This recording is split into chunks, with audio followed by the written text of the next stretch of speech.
sa sainteté.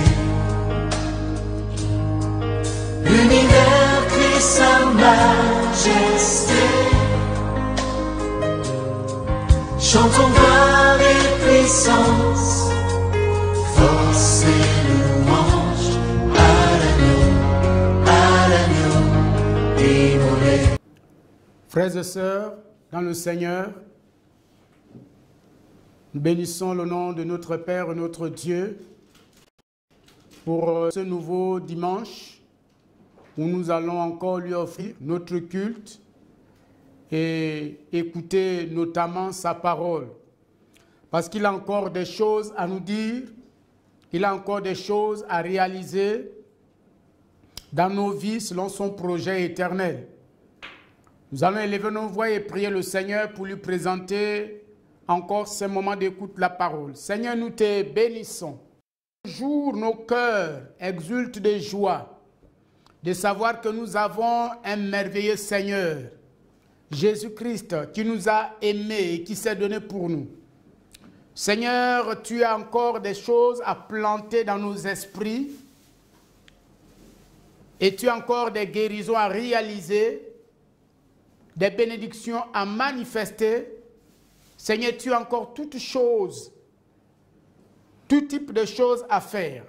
Sois béni, sois élevé, parle-nous, tes serviteurs et tes servantes écoutent. Au nom de Christ Jésus, Amen.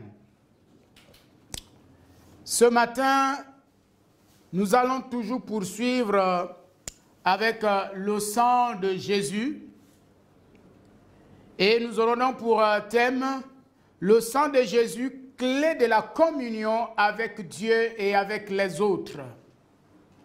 Frères et sœurs, lorsque nous aurons saisi et compris le ministère, la puissance, le mystère du sang de Jésus, je crois que nous allons rentrer pleinement dans les bénéfices de notre salut en Jésus-Christ. C'est pourquoi donc aujourd'hui nous allons nous entretenir sur ce thème et je suis sûr qu'il y a des choses que le Saint-Esprit va restaurer. Prenons nos Bibles dans la première épître de Paul aux Corinthiens au chapitre 10 et nous lirons à partir du verset 16 jusqu'au verset 17. La coupe de bénédiction que nous bénissons n'est-elle pas la communion au sang de Christ? Le pain que nous rompons n'est-il pas la communion au corps de Christ?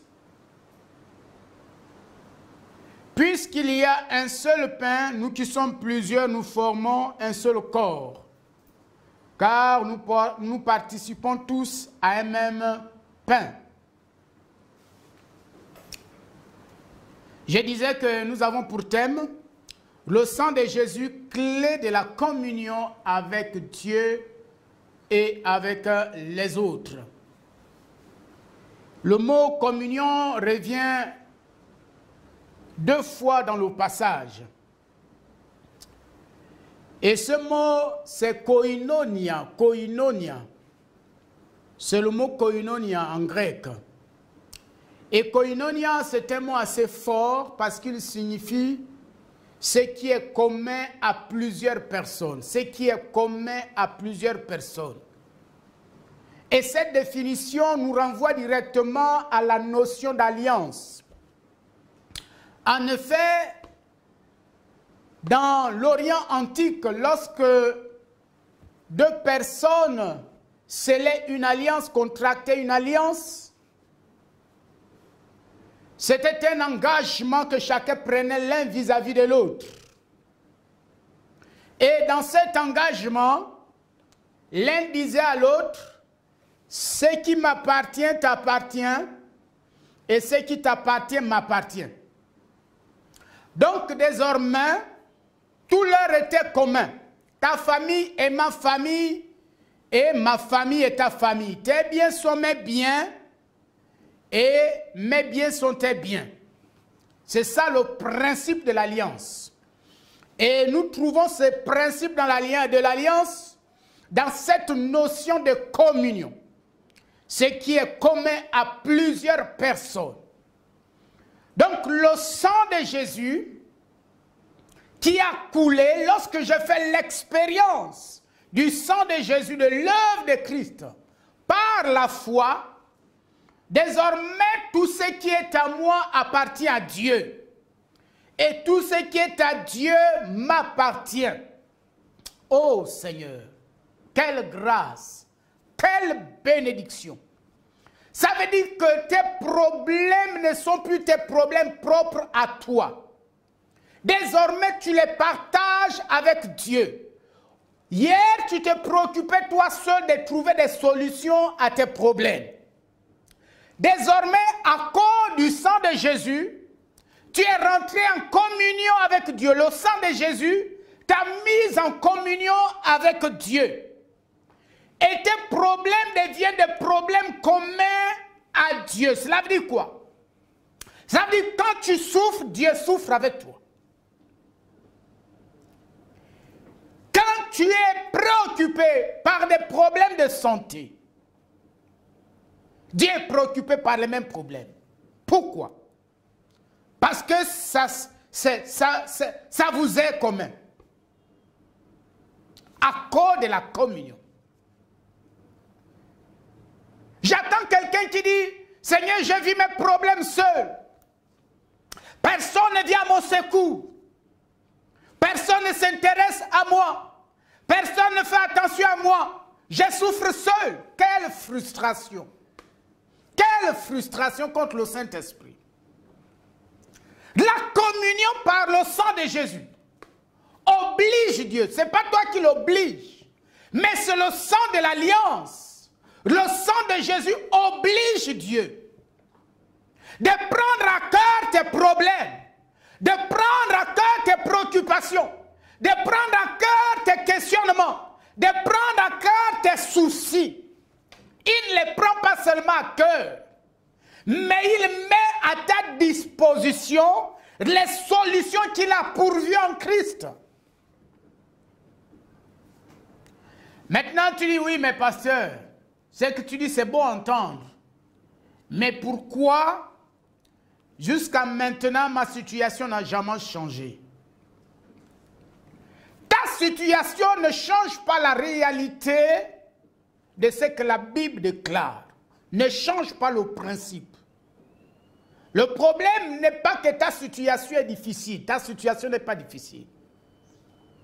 Le problème, ce n'est pas que ta situation est au-dessus de Dieu. Le problème, c'est que tu ignores que le sang de Jésus t'a mis en communion avec le Seigneur. Et parce que le sang de Jésus t'a mis en communion avec le Seigneur, alors tes problèmes, désormais, tu ne les vis plus seul. Tu les vis avec Dieu. Là où est ton mari, Dieu se préoccupe de ton mari. Là où sont tes enfants, Dieu se préoccupe de tes enfants. Parce que ce ne sont plus tes enfants, ce sont les enfants de Dieu et toi.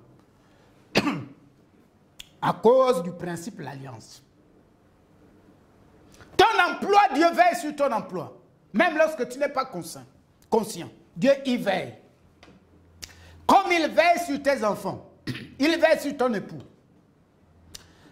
Il veille sur ton mariage.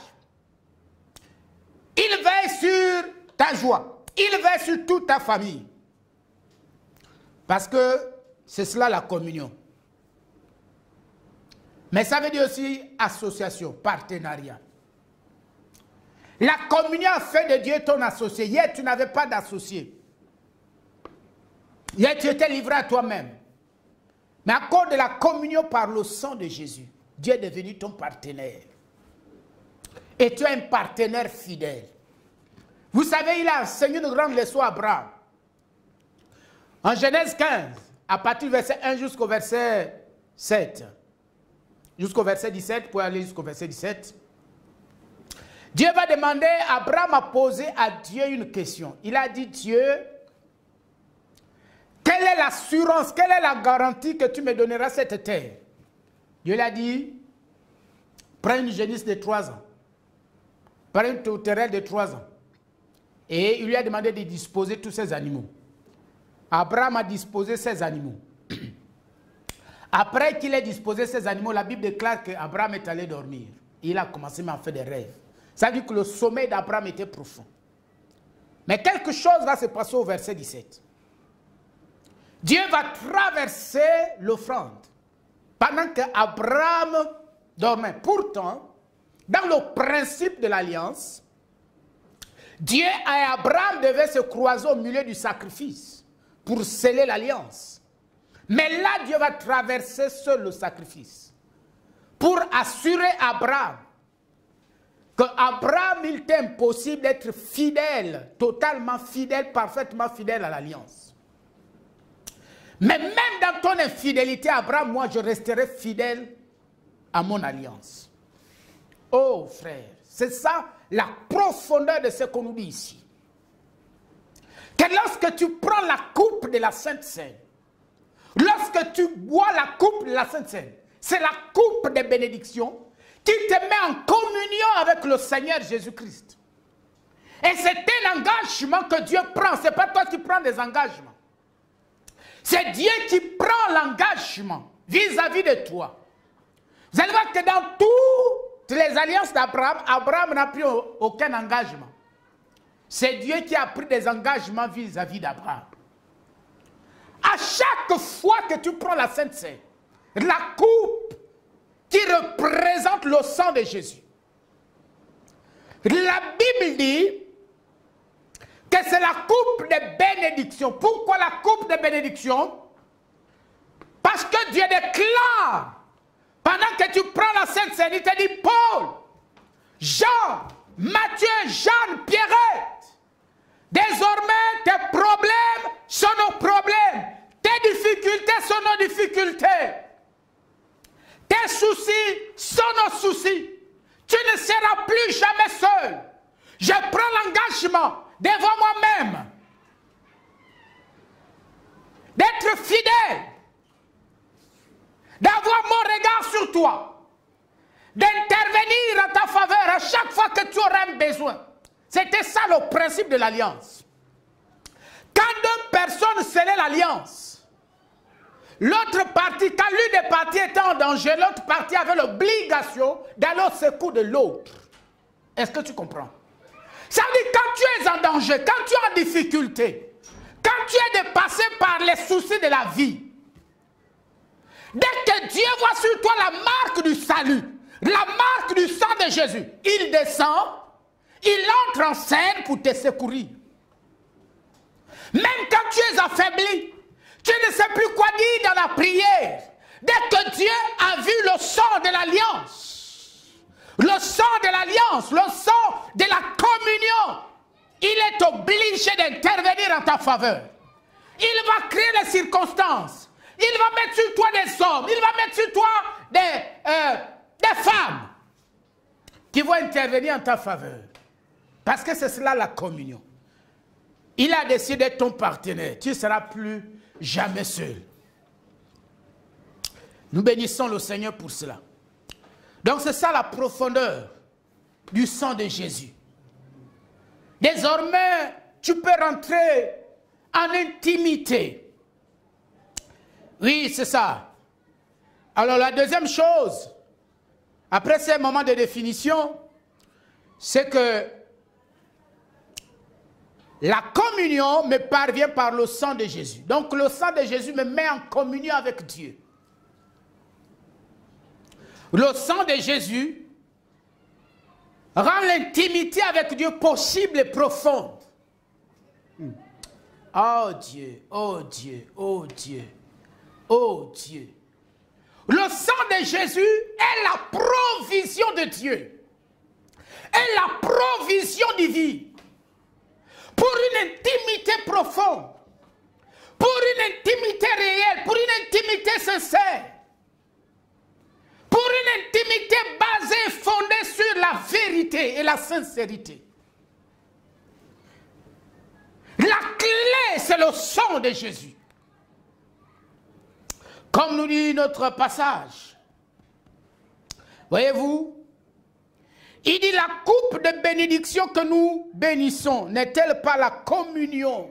N'est-elle pas la communion? Elle est la communion. Donc le sang de Jésus, c'est la communion. C'est l'intimité. Notre intimité, c'est le sang de Jésus. La marque du sang de Jésus, la présence du sang de Jésus. Quand tu ignores le sang de Jésus, quand tu te détaches du sang de Jésus, tu as brisé l'intimité. Tu as brisé la communion avec Dieu. Parce que la communion n'est possible que par le sang de Jésus. L'intimité n'est possible que par le sang de Jésus. Sans le sang de Jésus, il n'y a pas de communion, il n'y a pas de relation. Amen. Merci Seigneur. Il n'y a pas de relation. C'est lui qui a trouvé le sang de Jésus.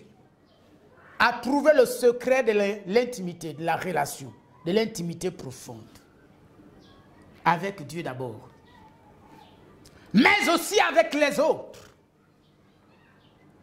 Donc le sang de Jésus restaure mon intimité avec Dieu, mais aussi mon intimité avec les autres. Deux choses. D'abord avec Dieu. Dès que j'ai compris que la profondeur de l'intimité avec Dieu, de la communion avec Dieu, de ma relation avec Dieu, ne dépend pas de moi, mais du sang de l'agneau, du sang de la nouvelle alliance. Oh, juste ce niveau de compréhension va avoir un impact sur mes relations avec les autres. Sur mes relations avec les autres. Il est anormal aujourd'hui de trouver des chrétiens qui ne savent pas bâtir des relations. C'est anormal. Si tu ne sais pas bâtir des relations profondes et durables avec les gens, si tes relations sont basées sur la manipulation, sur le mensonge, sur le fait de mal parler des autres, ça veut dire que il n'y a pas en toi manifestation du sang de Jésus.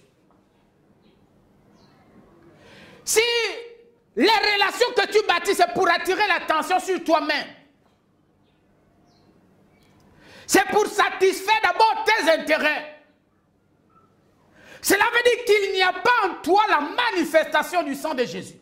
Malheureusement aujourd'hui, nous voyons des frères en Christ, des sœurs en Christ qui ont même un mauvais témoignage au travail.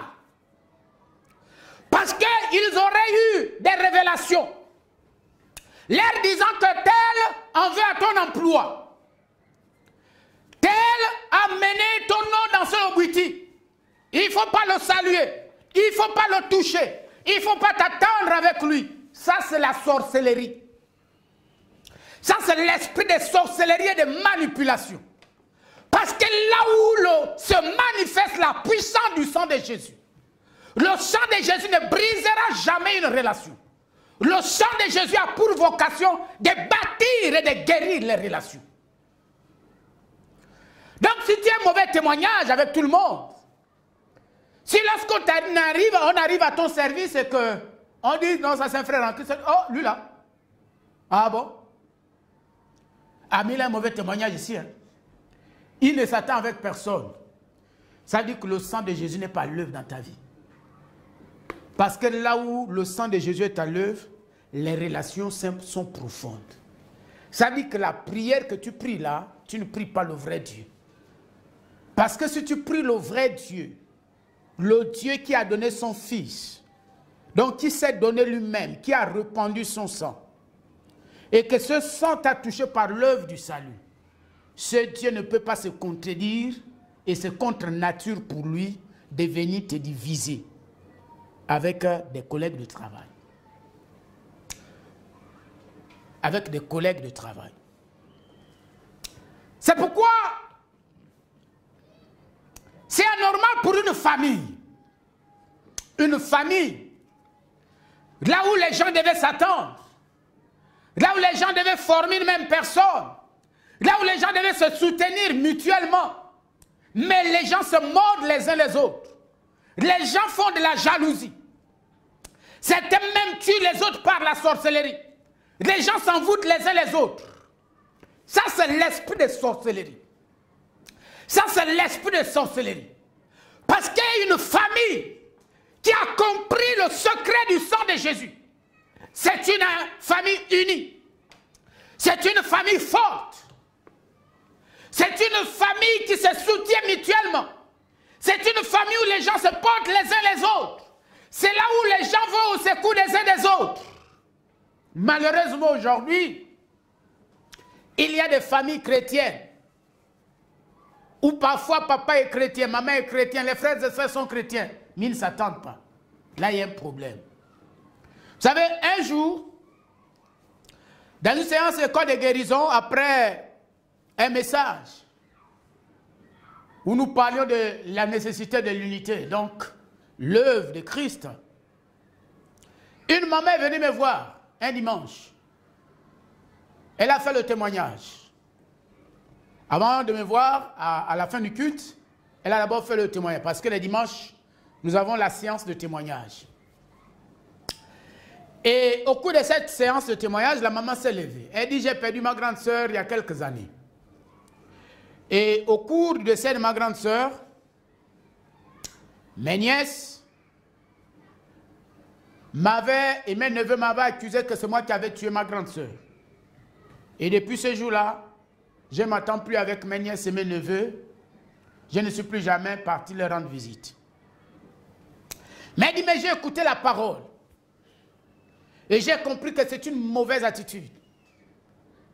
Aujourd'hui, après le culte, je vais aller trouver mes nièces. Je vais leur demander pardon et me réconcilier avec elles. Effectivement, après le culte, elle est venue me voir au bureau. Elle me dit, papa pasteur, je suis en train de partir. J'ai dit, oh, tu vas où maman? Et non, je vais trouver mes enfants, les enfants de ma grande sœur, mes nièces. Je vais leur demander pardon, je les ai déjà appelés. Je vais leur demander pardon, je vais me réconcilier avec eux. Voilà l'œuvre du sang de Jésus. Le sang de Jésus vient remettre les éléments qui ont été brisés. Si une relation a été brisée, le sang de Jésus va s'unir. Le sang de Jésus va mener les éléments à se remettre ensemble. Les membres de la famille à s'unir, à s'attendre, à s'attraper la main dans la main. Donc si nous comprenons le principe du sang de Jésus, pourquoi aujourd'hui les chrétiens divorcent? Parce que Dieu a déjà pourvu un médicament contre le divorce. Comme il a déjà pourvu un médicament contre la division de la famille. Le médicament qui garde l'unité de la famille, c'est quoi? Le sang de Jésus. Ça garde une famille unie et forte. Mais le sang de Jésus aussi est le médicament contre le divorce. Aucun problème de foyer ne peut dépasser la puissance du sang de Jésus.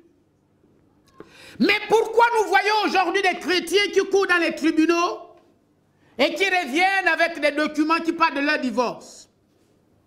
C'est simplement parce que ces derniers ont mis de côté l'œuvre du sang. Il faut valoir chacun son ego. Chacun fait valoir son orgueil, ses arguments.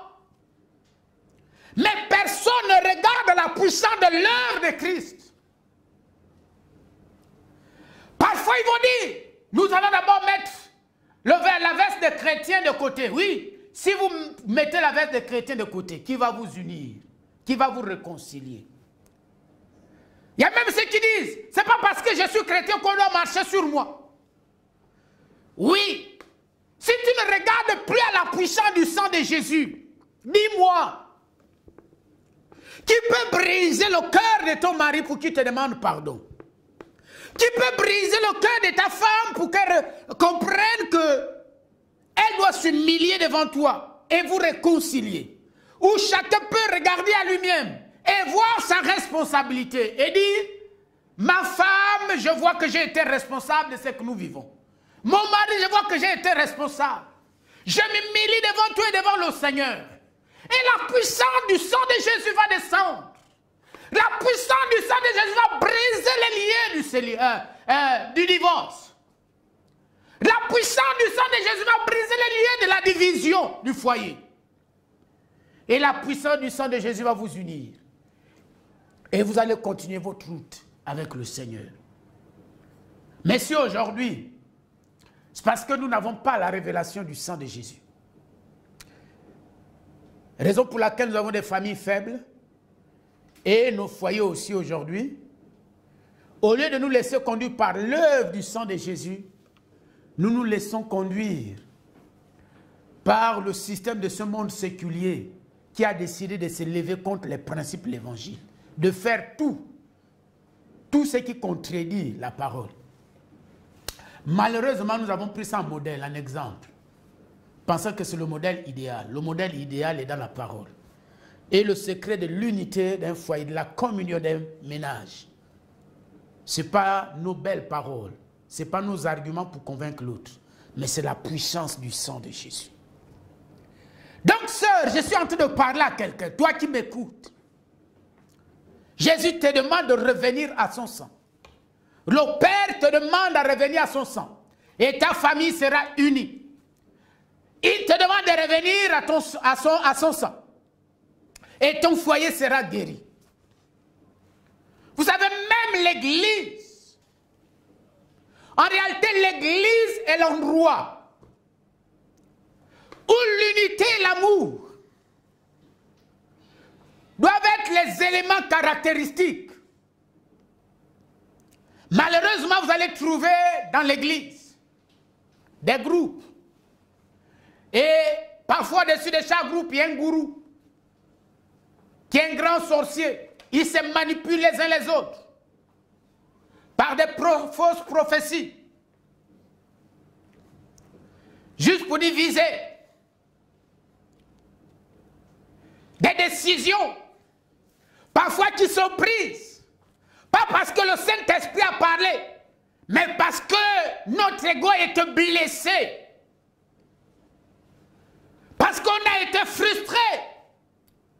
Nous allons parfois nous saisir maladroitement et sous l'inspiration de Satan. Parfois nous exploitons mal notre autorité pour faire mal à un frère, pour faire mal à une sœur. Mais on sait que je le fais tout simplement parce que j'ai été frustré, parce que j'ai été touché, mon ego a été touché.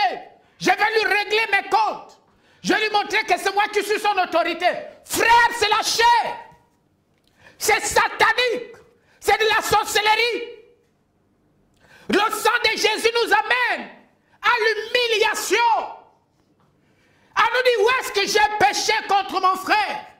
Et mon frère va dire où est-ce qu'il a péché contre toi.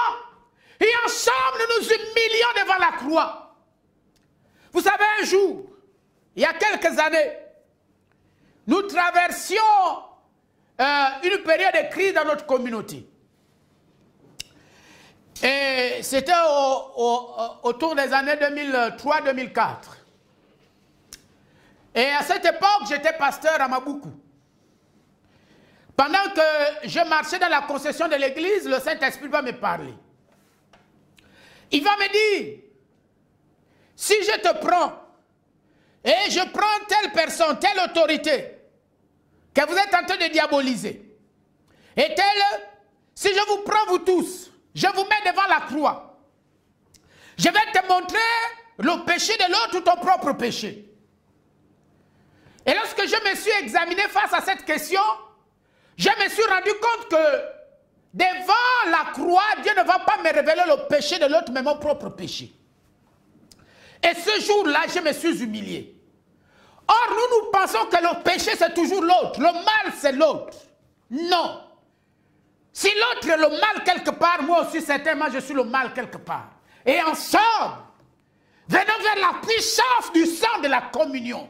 Le sang de Jésus, c'est le sang de la communion. Le rôle du sang de Jésus, le ministère du sang de Jésus, c'est de bâtir des relations profondes et sincères, des relations vraies. S'il y a un endroit où les relations vraies doivent être prévalues, doivent être vécues, c'est l'Église.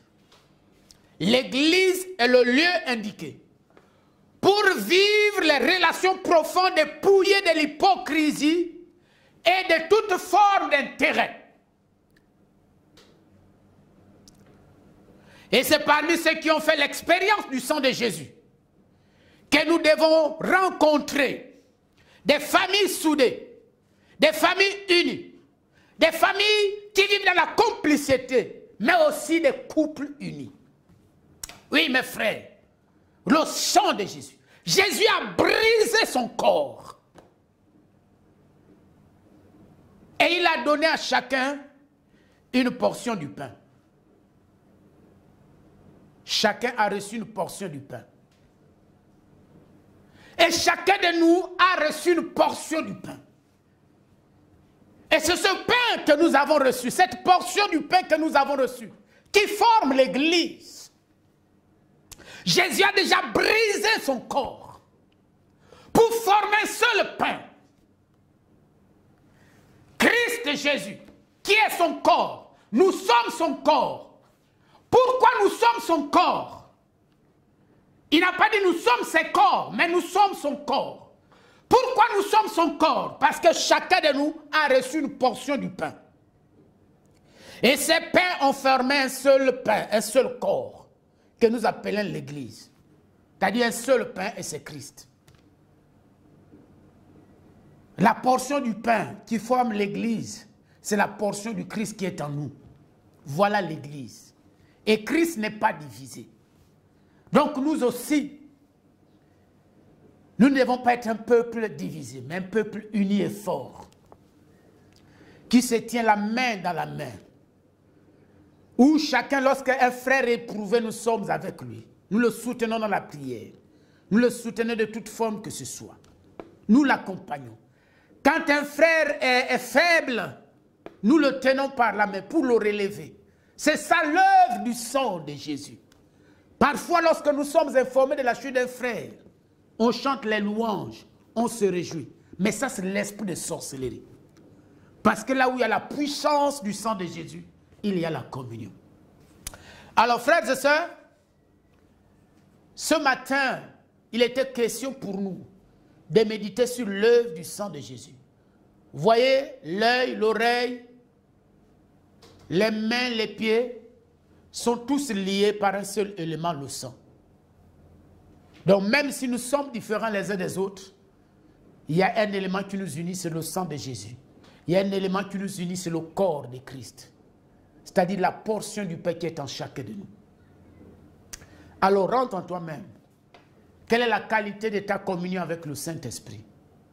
Quelle est la qualité de ta communion avec les frères? Les frères en Christ, avec les membres de ta famille, les membres de ta famille, avec les membres de ta famille. Quelle est la qualité de ta communion avec tes collègues au travail, avec ton voisinage?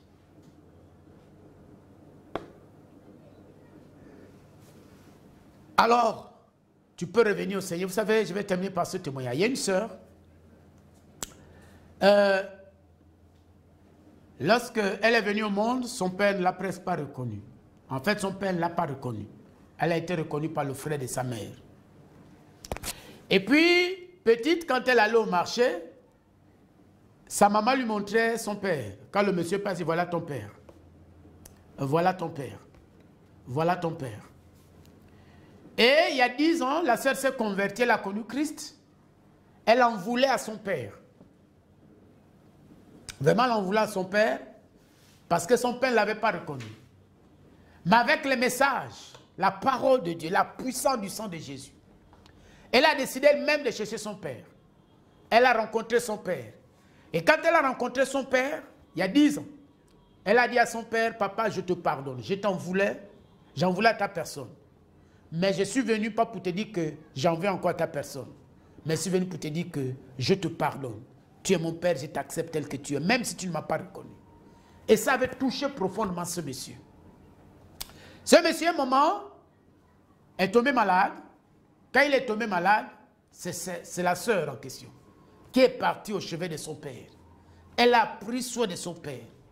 Puis celle qui est un peu l'aînée, la grande, elle a pris soin de son père. Et quand ce monsieur est mort, il y a quelque temps seulement. Quand ce monsieur est mort, la sœur n'a pas dit que lui là, il ne s'est jamais occupé de moi, il ne m'avait pas reconnu, il ne s'est jamais occupé de moi, il ne m'a pas scolarisé, toutes les études ont été prises en charge par les parents de ma mère. Elle n'a rien dit de tout cela.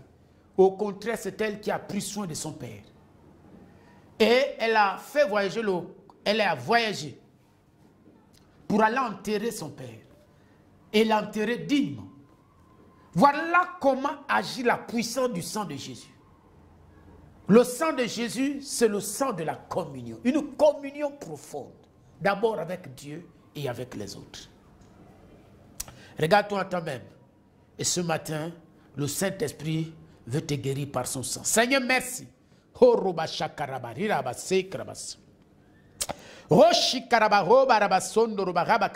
Merci Seigneur pour le sang de Jésus.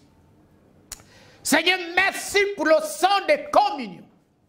Le sang de la communion avec toi et de la communion avec les autres. Merci parce que tu nous as donné un médicament, un remède contre tout élément, contre toute circonstance.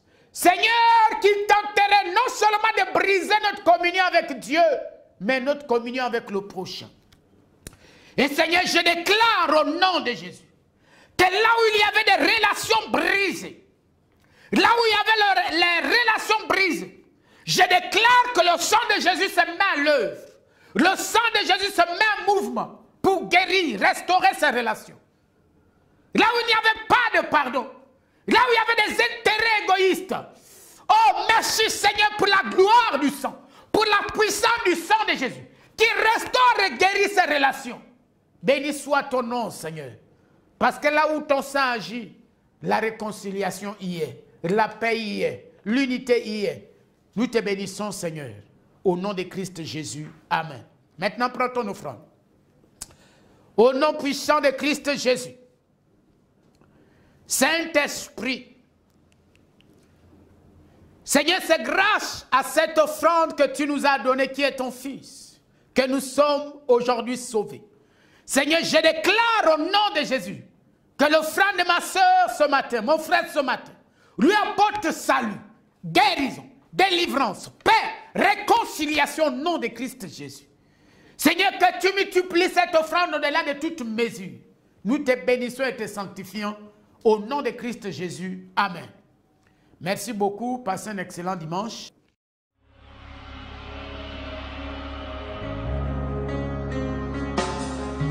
Tous les anges de sa sainte, l'univers crie sa majesté.